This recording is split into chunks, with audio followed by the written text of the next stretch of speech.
Olá, recentemente eu publiquei um vídeo explicando sobre as movimentações bancárias, suas implicações em relação aos crimes de sonegação fiscal, previsto na Lei 8.137 de 1990, e a Lei de Lavagem de Capitais, na Lei 9.613 de 1998.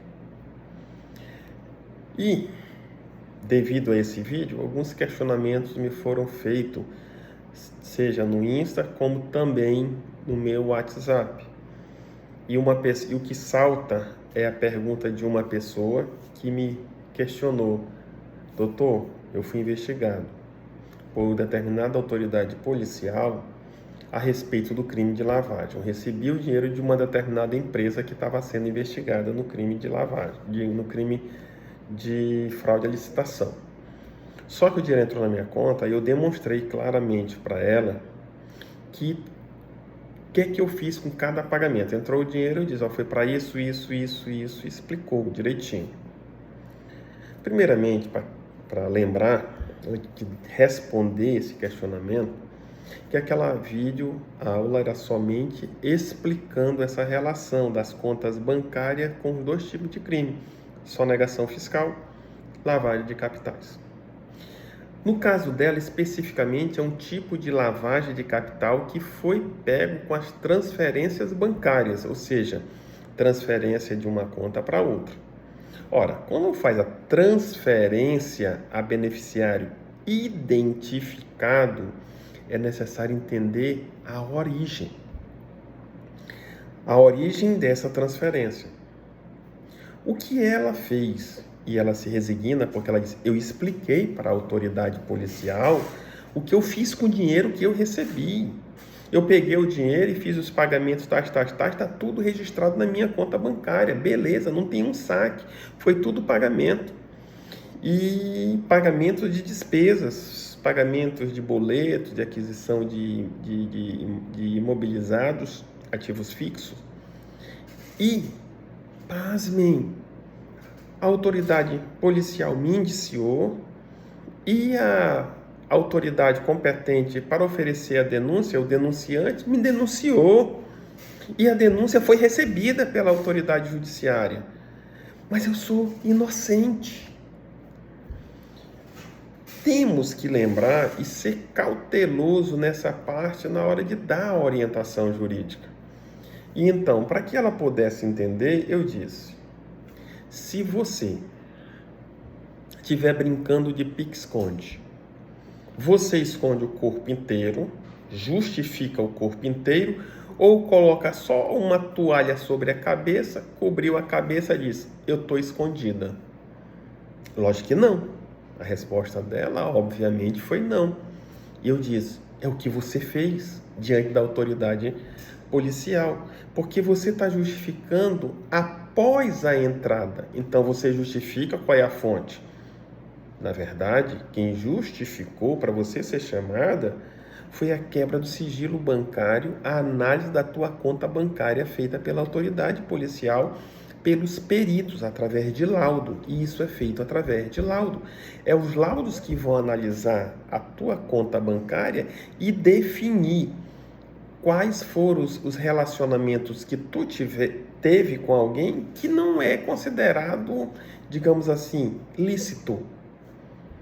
Vamos para a lei de lavagem de capitais para depois explicar por que ela cobriu apenas a cabeça. O artigo 1º da lei, como nós vimos lá, 9.613, de lavagem de capitais, ele diz: o verbo ocultar e verbo dissimular. Verbo ocultar é tentar maquiar. Dissimular também é maquiar. Que eles vão se trabalhar juntos. Eu tento não deixar que saiba a origem. Ela não ocultou a origem, então ela mostrou a origem. Só que o outro é dissimular. E esse dissimular pode estar caracterizado nela e ela vai ter que justificar na justiça que não faz parte daquele grupo e está tentando dissimular, maquiar a origem de um recurso. Ela não explicou a origem. E o que a norma diz? Assim, ó, pulando e colocando de forma bem simples, ocultar ou dissimular a origem de valores, vou botar lá na frente, de valores pertinente de infração penal. Origem. Origem quer dizer, antes de entrada na conta bancária dela, quem recebeu e transferiu, eu vou pegar a origem. A origem não está naquele que me transferiu, a fonte pagadora, o depositante. A origem vai bem antes daquele que recebeu, da minha fonte pagadora. Porque se a origem lá é fraude à licitação, que era o caso que ela estava sendo denunciado, fraude à licitação, eu tenho a origem lá atrás, ou seja, ela está cobrindo a cabeça, justificando os recebimentos e o pagamento, mas ela não justificou a origem lá atrás. Porque ela recebeu aqueles valores, eu falei, tu tem que justificar porque você recebeu aqueles valores. Qual é o contrato de honorário que você tem com aquela empresa?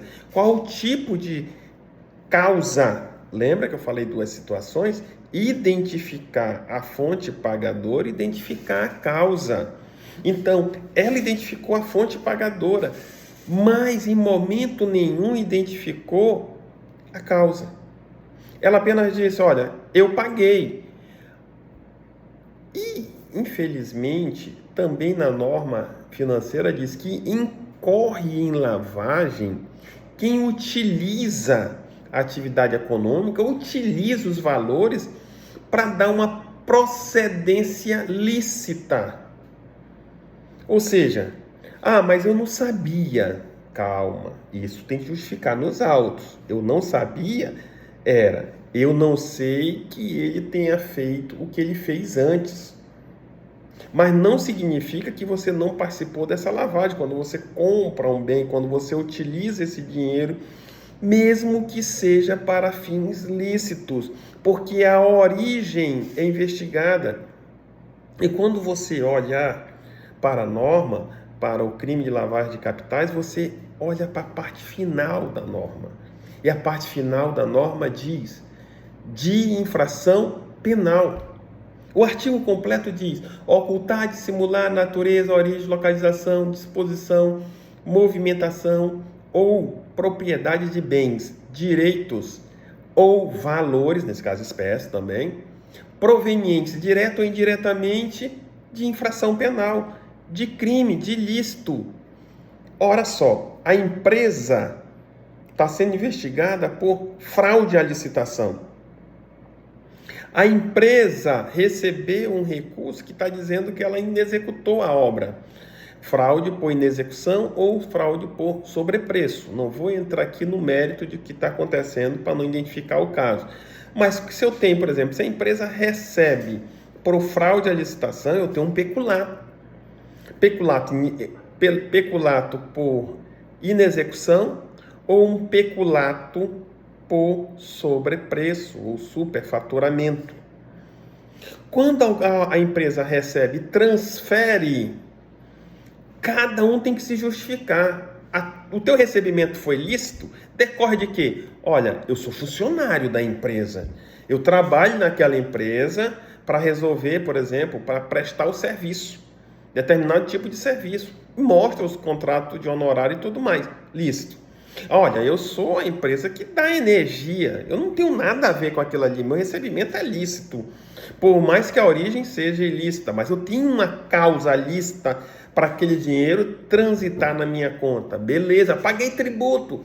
O ente federativo vai dizer, não, eu recebi o tributo e foi uma causa lícita. Eu tenho uma causa. O dinheiro entrou na conta do governo por causa de uma causa lícita, qual é a causa? O pagamento de tributos.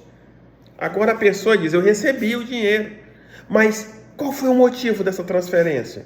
Não sabe explicar a causa do pagamento, sabe identificar a fonte pagadora, mas ela não consegue sair da ilicitude. Por mais que identificou a fonte pagadora, a fonte pagadora está envolvida num crime anterior. Então, o recurso sem justa causa, E sem a identificação correta da movimentação, ela é, via de regra, através de hipótese, considerada como fruto de uma infração penal.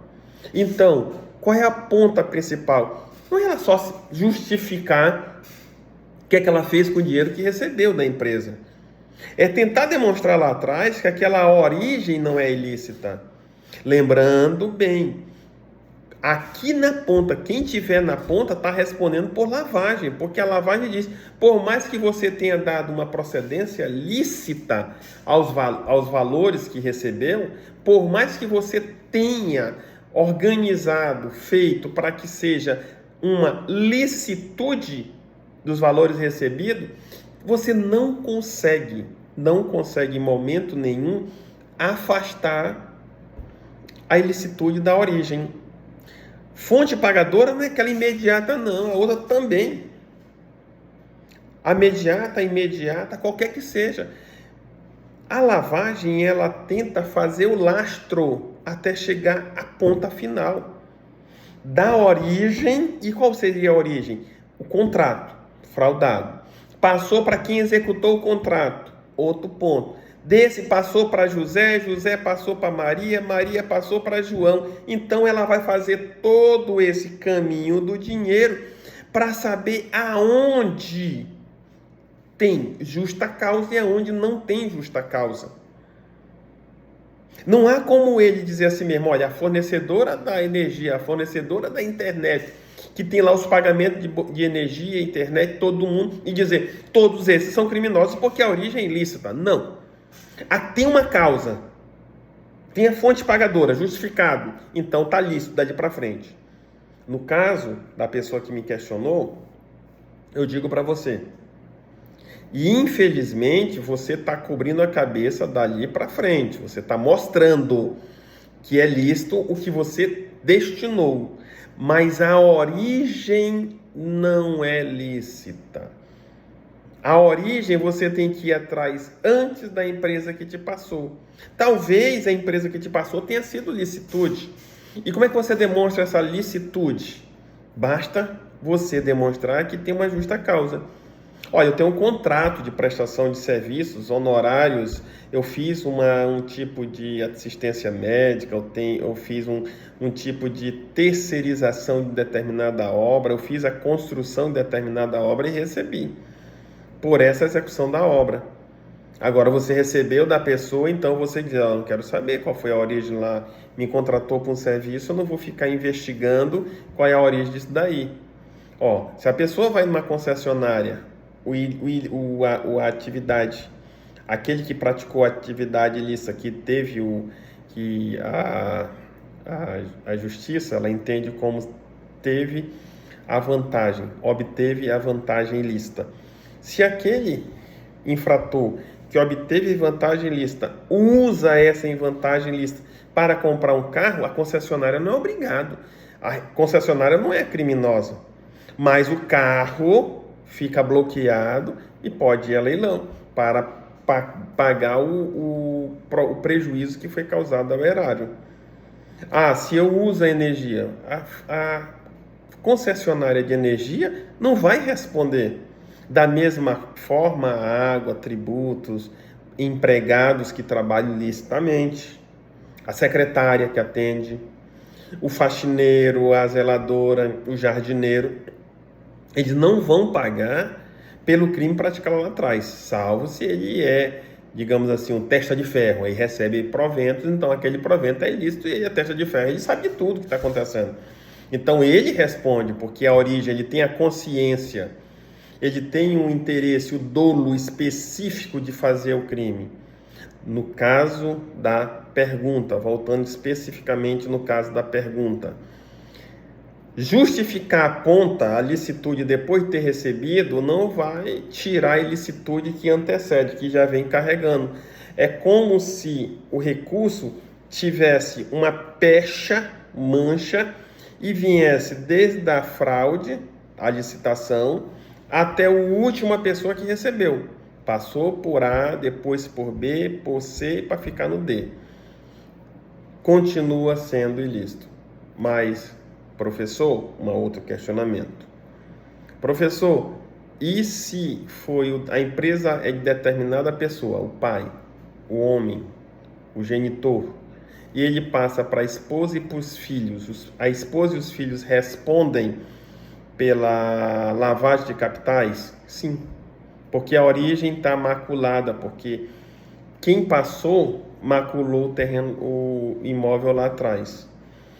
O que vai gerar consciência lá na frente, que vai se discutir no juízo, até agora nós estamos trabalhando na hipótese criminal, nos indícios, quem vai definir se eles tinham a consciência e eles concordaram voluntariamente de fazer isso, aí já é o juízo.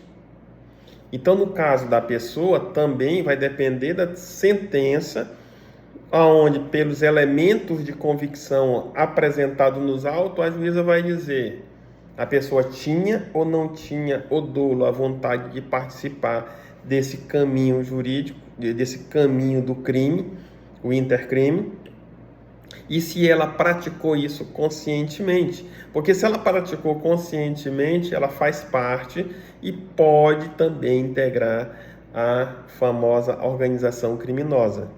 Lembra que nem sempre quem pratica a lavagem, que não é intencional, vai responder por organização. A organização criminosa exige o dolo. O dolo tem que ser analisado. Não iremos aprofundar nisso porque não era matéria daquele vídeo. Espero ter esclarecido um pouco mais e tirado as dúvidas daqueles que permaneciam na dúvida a respeito daquele tema tratado. Boa tarde a todos.